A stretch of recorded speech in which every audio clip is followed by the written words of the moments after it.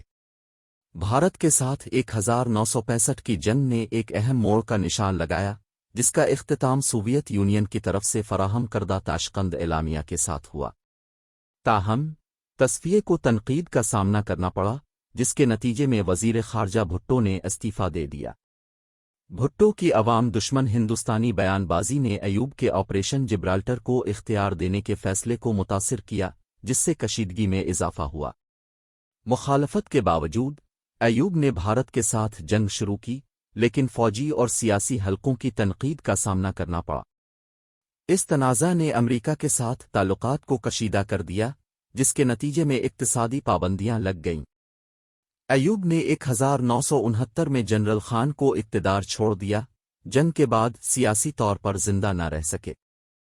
1950 کی دہائی میں، ایوب خان نے افغانستان پاکستان کنفیڈریشن پلان کی تجویز پیش کی، جس کا مقصد سیکیورٹی خدشات کی وجہ سے دونوں ممالک کو ایک کنفیڈریشن کے تحت ضم کرنا تھا۔